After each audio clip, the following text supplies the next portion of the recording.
En este video vamos a terminar de estudiar el plan de estabilización y desarrollo de Adalbert Krieger Bacena.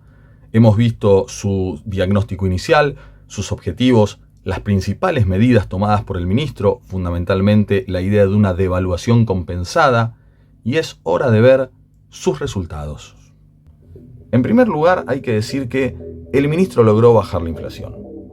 Fíjense que el primer año, 1967, baja poco, ¿no? De un 32 a un 29,2%, pero en 1968 ya tenés un 16,2%, ¿no? Es decir, se redujo a la mitad, y para 1969 tenés un gran logro, que es llevarla por debajo de los dos dígitos, a un 7,6%.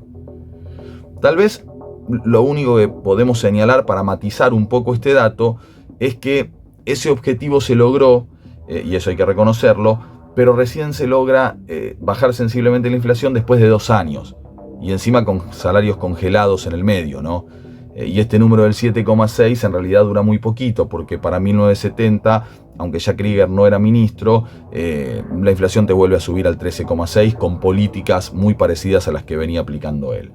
Aún así, digamos, es un logro y es algo que el ministro podía exhibir como tal, porque la inflación había bajado sensiblemente. En segundo lugar, crece el Producto Bruto Interno en un promedio de un 5% anual, ¿no? Un buen número de crecimiento realmente. Y en algunas áreas puntuales, como ven ahí, ¿no? La industria de la construcción, por ejemplo, la tasa de crecimiento llegó incluso a un 12%. Este es otro resultado interesante, que es que un plan de estabilización por primera vez no generaba inmediatamente una recesión. Es decir, el plan de Krieger Bacena te está mejorando las variables macroeconómicas sin que se frene el crecimiento económico. La economía sigue funcionando, la economía crece y se van reordenando a la par las variables macroeconómicas. Esto en los planes anteriores de estabilización, 59 y 62, no había pasado. En tercer lugar, el ministro va a lograr reducir el déficit fiscal. Sobre todo, obviamente, gracias a los impuestos que crea, a las actualizaciones de alícuotas que acabamos de ver y fundamentalmente gracias a las retenciones al campo. Otro resultado interesante que podía exhibir el ministro entonces era este, ¿no?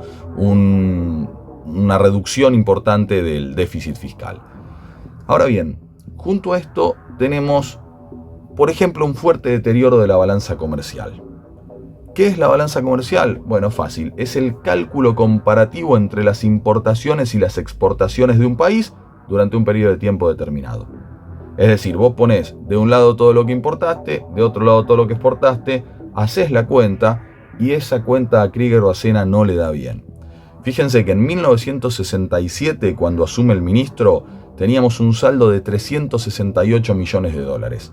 Y para 1969, ese saldo baja muchísimo, a solo 36 millones.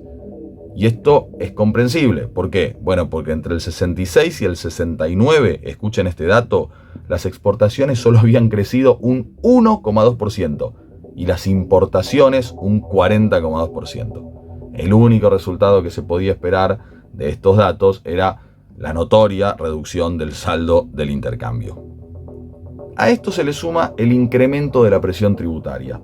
¿Qué es esto? La cantidad de dinero que retiene el Estado en materia de impuestos, tanto a las empresas como a los ciudadanos. Fíjense que esta presión pasa de un 17,3 a un 21,3, un crecimiento de 4 puntos porcentuales en un año, no es poco. Con el tiempo también se le genera otro problema a la economía argentina, que es un atraso cambiario, es decir, el precio del dólar vuelve a estar atrasado.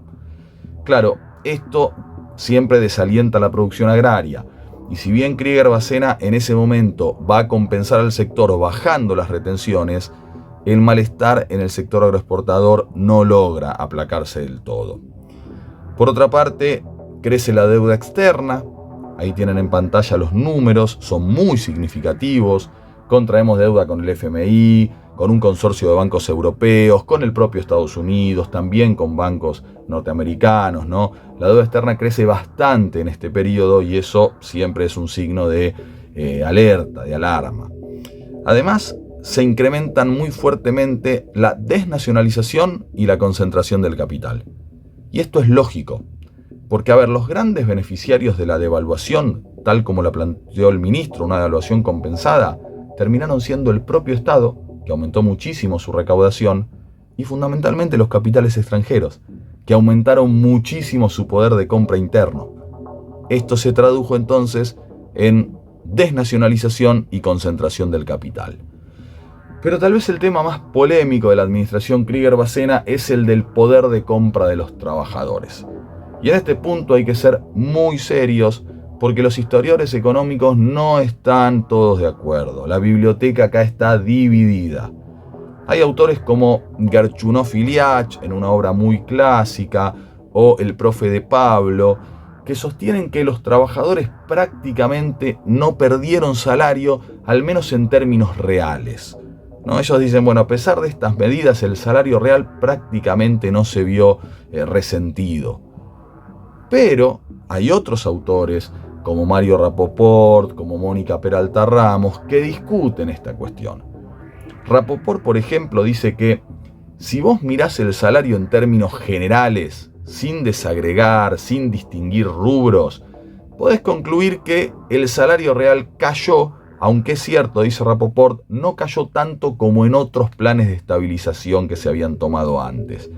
Ahora, sin embargo, Rapoport dice, si vos lo mirás en detalle, desagregás los rubros, lo que notás es que los ingresos variaban mucho de un rubro a otro. Y viendo cada uno de estos rubros, descubrís que muchos sufrieron una pérdida de ingresos fuerte. Por ejemplo, los empleados públicos, calcula Rapoport, al menos los de menor rango, perdieron un 17%. Los maestros de escuela primaria, por ejemplo, también un 17,6%. Los empleados de comercio un 12,7%. Es decir, que en opinión de este autor, si bien con Krieger-Bacena no hubo movimientos redistributivos muy bruscos en promedio, hay evidencia empírica que demuestra que durante su gestión el ingreso de los trabajadores se redujo, mientras que subieron las ganancias empresariales. Es más, Rapoport sostiene que el daño más significativo que hace Krieger-Bacena es el quiebre de la curva ascendente de la participación de los salarios en el ingreso nacional. Fíjense, como ven en la diapositiva, vean que esa curva venía creciendo fuerte entre 1963 y 1966. Es decir, que en esos años la participación de los trabajadores en el ingreso nacional venía mejorando, venía creciendo. Y ese crecimiento se detiene precisamente en 1967 cuando asume Krieger-Bacena y empieza a tomar estas medidas. Incluso fíjense que la curva baja un poco. Es decir, que si bien en términos de salario real los trabajadores perdieron menos que con otros planes de estabilización, por ejemplo el que se había tomado en el 59, en el 62, su participación en el ingreso nacional venía creciendo y con el plan de Krieger-Bacena esto dejó de darse. Esta participación dejó de crecer. Y en este sentido pueden observar cómo se ve algo similar con la tasa de crecimiento anual acumulativo de los salarios medios de la industria. A ver, fíjense, en casi todos los rubros, esa tasa de crecimiento anual acumulativo es negativa. En maquinaria eléctrica, por ejemplo, es de los pocos rubros que crecen, ahora solo el 2,81%. Pero en el resto, los salarios medios no crecen en absoluto e incluso tienen tasas negativas. Entonces, Rapoport señala, Peralta Ramos señala, que los trabajadores en términos reales perdieron. Tal vez no tanto como en otros planes de estabilización, pero perdieron.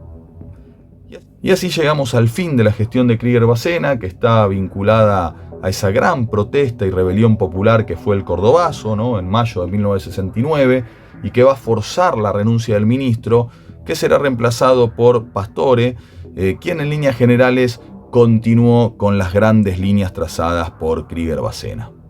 En resumen, el plan de estabilización y desarrollo que desde marzo de 1967 implementó Krieger-Bacena tuvo características peculiares que lo diferencian de los anteriores planes de estabilización, en principio porque supuso una devaluación compensada que buscó evitar las transferencias bruscas de ingresos de un sector a otro, Y si bien logró estos objetivos, también es cierto que aumentó la desnacionalización del capital, ¿no? Aunque vinieron inversiones extranjeras, la mayoría fueron todas de corto plazo y además no fueron nuevas radicaciones como esperaba el ministro, sino que en realidad los capitales extranjeros se limitaban a comprar paquetes accionarios de empresas que en realidad ya estaban instaladas en Argentina y que de hecho daban muy buena rentabilidad. Entonces lo que terminó pasando es que se profundizó la desnacionalización de la economía. Se calcula que alrededor de 60 firmas nacionales de primera línea pasaron a manos de capitales extranjeros, ¿no?